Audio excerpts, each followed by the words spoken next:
All right, it's been a couple weeks since the last video talking about the 302. Got the pistons here. I've cleaned them up. Put new rings in them. New rings are done.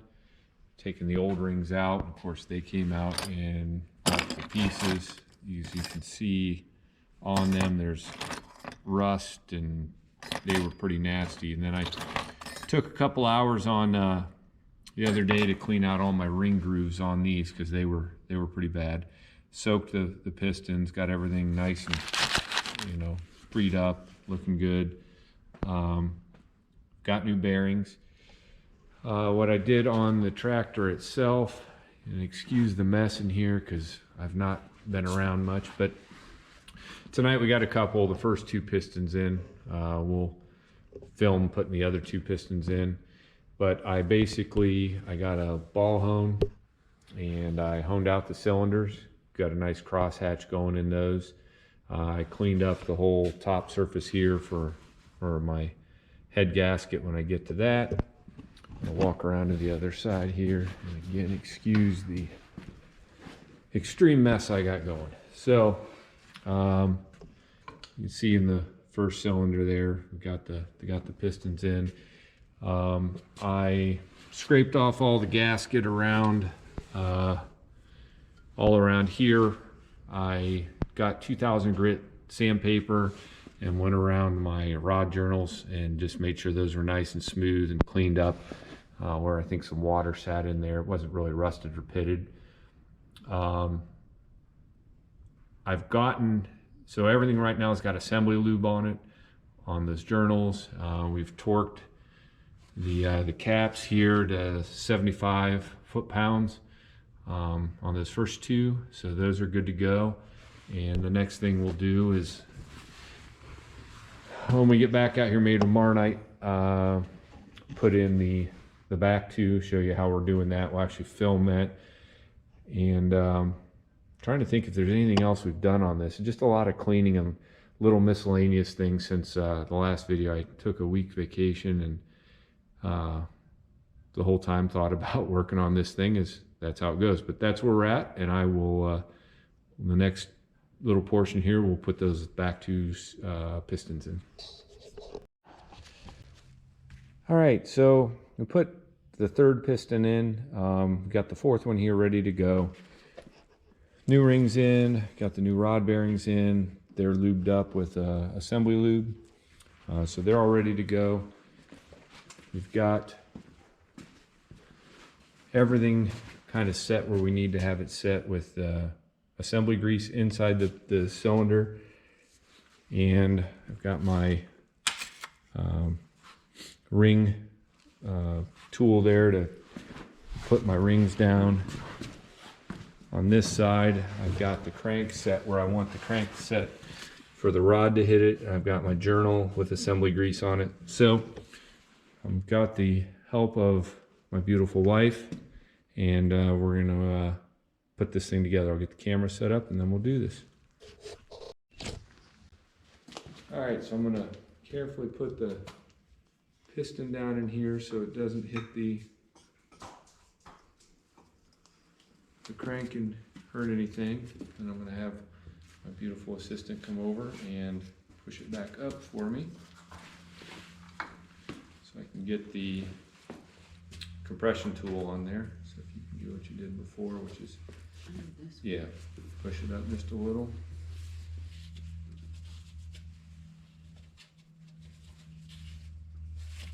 Maybe on this side now. So come in the opposite way that you did before. There you go.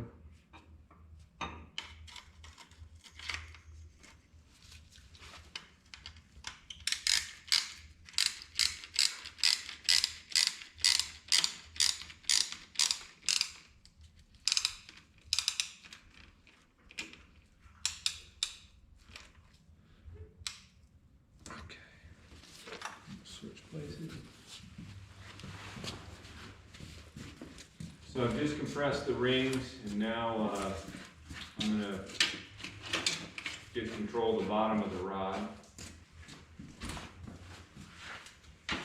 while she taps down on it with the wood end of the, lightly taps on it with the hammer. I want to make sure everything's lined up down here first. Okay. One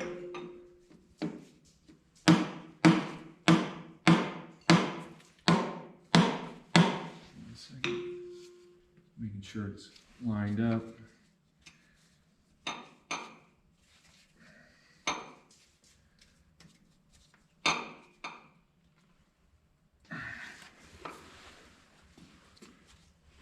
Give it a couple more taps.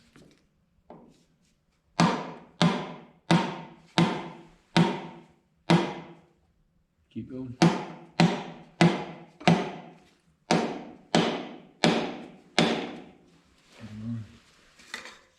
Alright, so we're down there.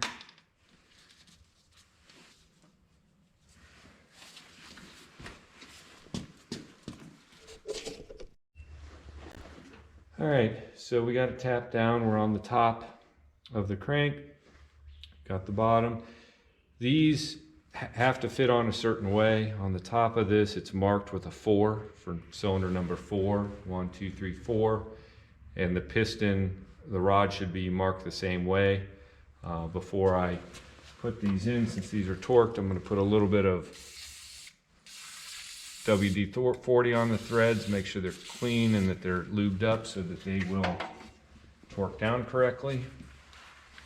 And then I'm going to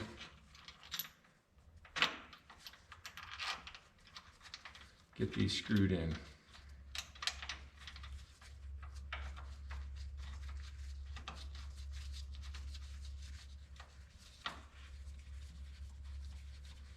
Fortunate enough to have a helper. Usually Carl helps me with this stuff. Helped me with the front 2 cylinders last night, but tonight he had a meeting and I kind of wanted to get these in and I wanted to make this video, so she wasn't thrilled about being filmed, but fortunately she's very nice and she helped me do this. So I'm going to get those finger tight and I'm going to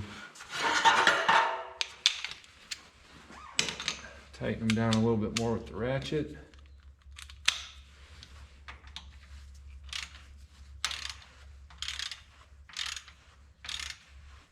I'm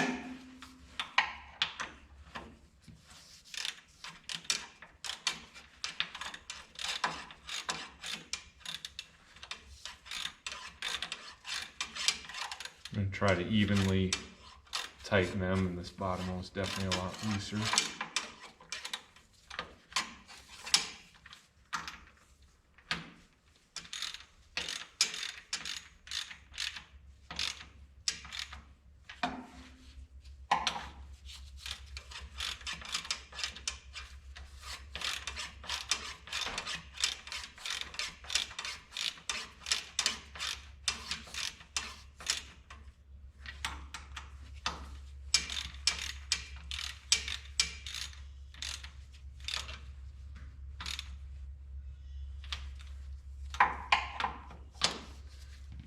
Okay, got those pretty well tight, and I'm going to get my torque wrench.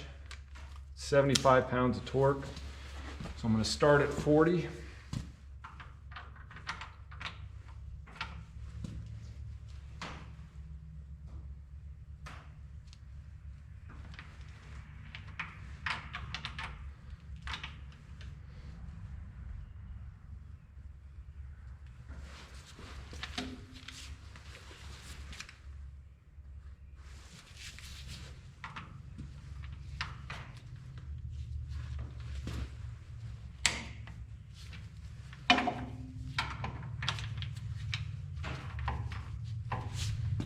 Lines are not making it easy.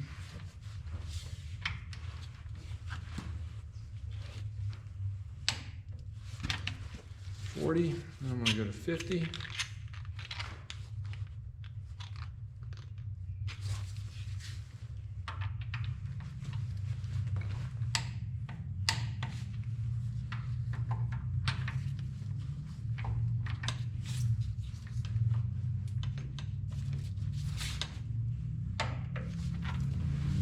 Go to 60.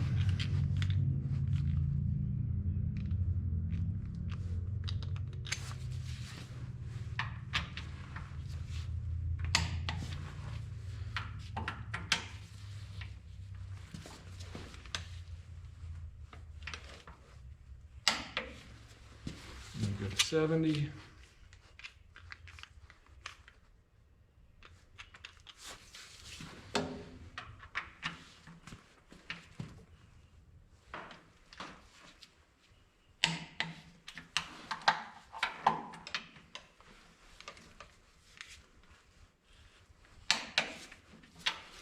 And then 75.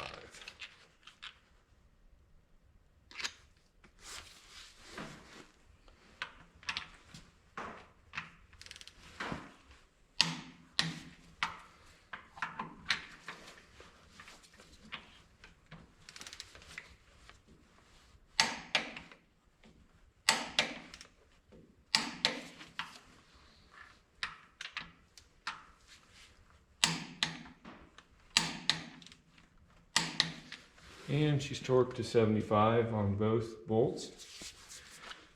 So I put that down,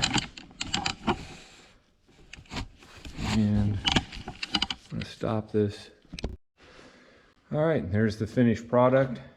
Got all 4 cylinders in.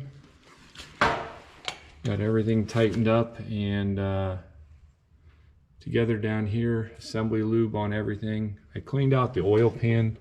I don't know if I mentioned that earlier. I cleaned out the oil pan, kind of swabbed it out, tried to clean it up as much as possible, get any sludge out of there, and that's kind of where we're at. I didn't mention on the when I honed with the ball hone, the speed I went, this is a variable speed drill, and I literally, you can see the oil, some of the oil, because you lube up the balls pretty good, but it was a pretty slow speed I ran it at, and just ran it up and down in order to get my 45-degree cross hatching in there. So I didn't get to show that when I did that the other day. So that's kind of where we're at right now. I've got to get the heads from the head shop next. I need to put my new radiator hoses on. Still quite a bit of little things to do here, but slowly making progress on this 69302. So while I've been waiting to get the heads back for the 69302, which is taking a little bit longer. The valves he thought were a little thin, so he asked me if I had a source for the valves. I said sure, they're Chevy 350 valves, which he promptly walked over in his shop and picked a Chevy 350 valve up and walked over and compared it and said, holy smokes, that's awesome. So he's working on that. He's just backed up. This pandemic and everything going on has caused people, I think, to work on a lot of projects, and he's backed up. But one of the things I did was I took off the radiator. I needed to take it off anyway because the bottom hose clamp was just completely stripped and rusted on there, so I had to take the radiator off so I could get the rear radiator hose on. And then I took off the cast nose piece, which, if anybody's ever done it, it's just a very fun awkward piece to deal with. I actually had these 2 bolts on either side where the heads were rusted so much that I had to do a lot of work to get them out. So while I had this all apart, this area in here on either side was just packed full of chaff and rust and stuff that it was pretty nasty in there. So got the shop vac out, I got all that cleaned up. You can see I have new bolts, but these are just so rusty. The ones that were on there were actually kind of stripped. The socket wouldn't fit on there. So while I had this off, I've just, while you're waiting on parts, you're anxious to get things done. So you do the next best thing, and that's the little jobs. I did, one of the other little jobs I did is I put a new ignition switch in it. The old ignition switch, fairly certain that wasn't gonna work. The key was stuck in there. I ended up was able to get the key out, but kind of rewired it, made it a little better.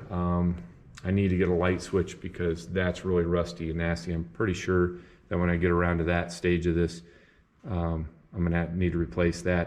I'm trying not to go hog wild on fixing things on this thing yet. I want to get it running, and I want to drive it around a little and use it and make sure the transmission and that everything's good.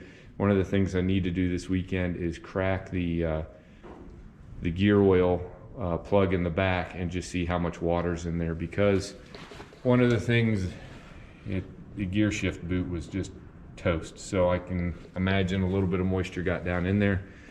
So I'm gonna need to check out actually how much made it in. So once we get the heads, we'll be rolling. I'm gonna try to set the cast piece and the radiator back on maybe today with the new to me gantry. That'll be an easy way to do it by myself. And hopefully those heads are coming and I can work on getting this thing back together. It's, again, kind of like the Jetstar sitting in the background that's split, waiting on the shaft and bushings to be made.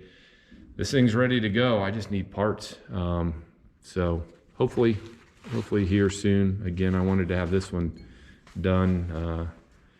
And then I unfortunately just bought a 55 UB that is coming next, which my wife, I think her quote was, "I just don't understand."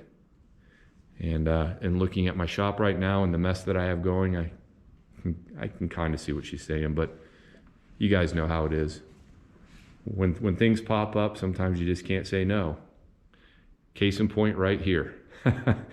And it'll all work out. So I cracked the gear case plug on this 302. That down there, that is water. And that draining out is water. So yeah, she's got some water in her. I'm just gonna let her trickle out here for a little bit and until she turns black, and we'll go from there. But so far I would say there's, a good soda can full of water in there, if not more, and it's still dripping pretty good out. Just stopped. No, she's coming back. So question answered. First time I've had water like this in the rear end. So there you have it. All right, it's come time to put the heads back on here. Got them back from the machine shop. Okay, I've said that. I just put these together with the adapter plate on top without the gasket under it. This is just for setting them. Put the water tube in between the cylinder, or the heads. That's what we're working on. New O-rings, dug those out. Put a new O-ring up here on that goes to the water pump, and the water pump's over there. I put a new O-ring in there. I have my gaskets here. I've cleaned up the top of the blocks. I am going to put a little bit of spray gasket sealant on either side of those, just because I didn't have the blocks gone through and the top of the blocks aren't super clean. So that's where we are in putting this together. Hopefully Carl's on his way over and we're going to work on setting these cylinder heads on. All right, progress made on putting the heads on. I started with cleaning the threads on all the studs that were coming out of the blocks. Also cleaned up the bolts that go in the other side, so they were nice and clean. Made sure my surface on the top of the blocks was clean, and I know that when the heads were gone through at the machine shop, they cleaned that side, the bottom side of the heads. So when I put my head gaskets in, I did spray a little copper spray gasket on the bottom side, just because that wasn't cleaned up, but I did not on the top side because the machine shop cleaned that. We then set the heads on, put the new water tube in, new O-rings on each side, new O-ring up here. What we realized when we were done is we didn't pull the block, so I'm gonna have a fun time getting the O-ring out of the block. Between the water pump and the block, I want to replace that O-ring. Put the adapter plate on, set the heads on, pull the adapter plate back off, put the gasket in, and secure the adapter plate back on. And then we put the nuts and the bolts in. We torque those to 100 foot-pounds like it's called for in the book, going by the order that the book calls for. It's a very specific order, how to tighten those down. And then put the push rods in, and then drop the valve train in. So just drop the push rods in the holes, put the valve train in with the studs, 4 studs, and tighten all that down.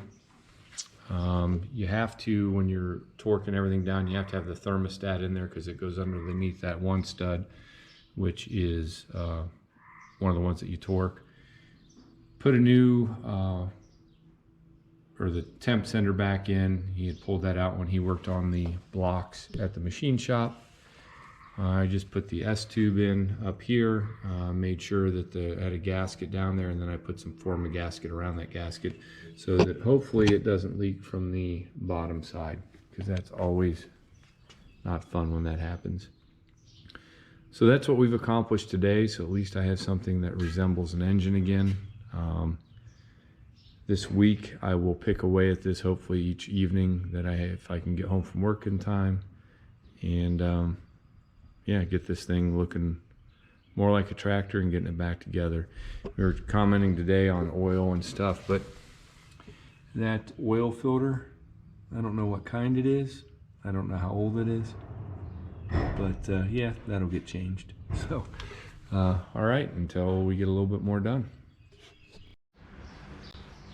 All right, we've got the heads on. I was able to put the exhaust manifold on the other day and the intake.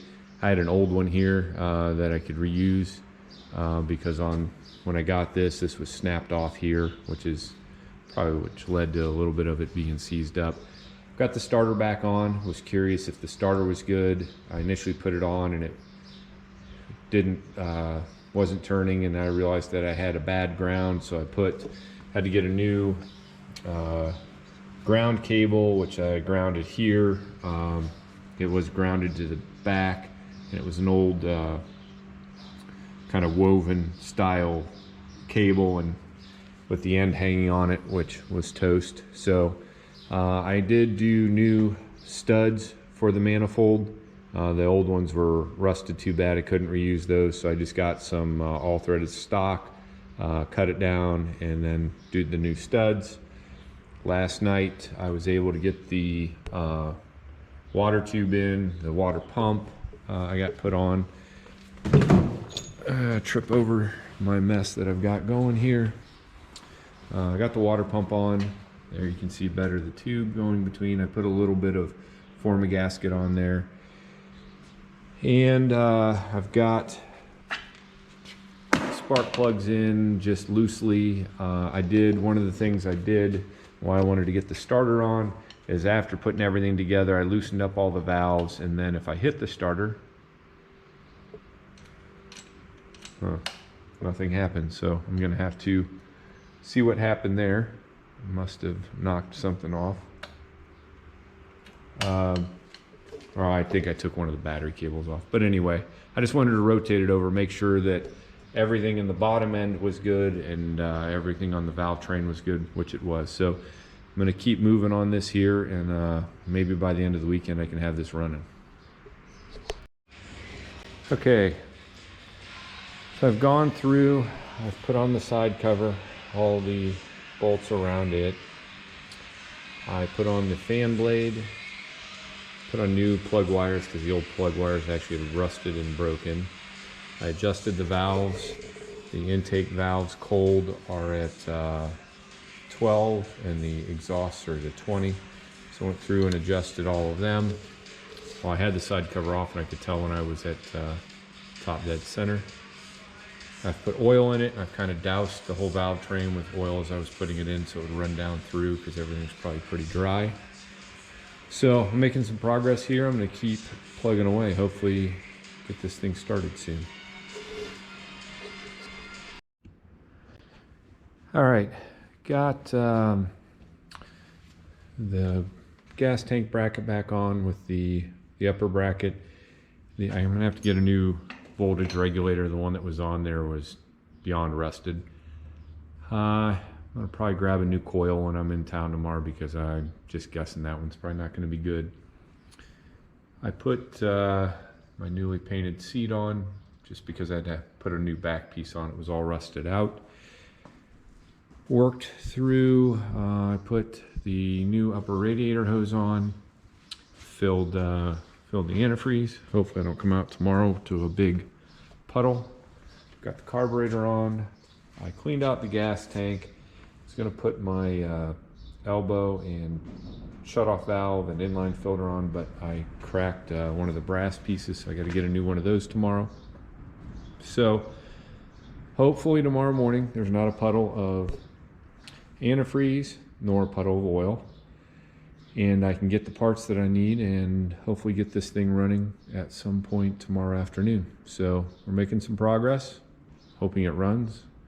Then I'm hoping it will actually drive. I'm hoping the transmission's good and the torque's good, but we will see what happens tomorrow. Okay, so had trouble getting this to fire. Couldn't figure out what it was. Finally did some work on the points, got it to fire up.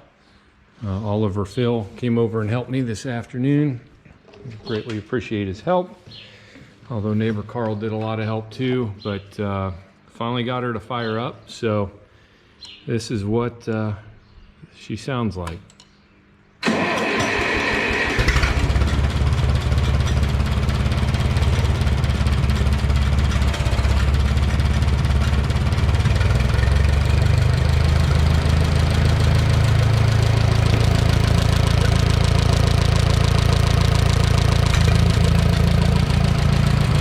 Good.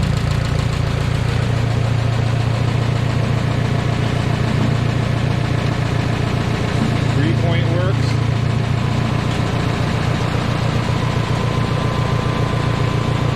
PTO works. Power steering works.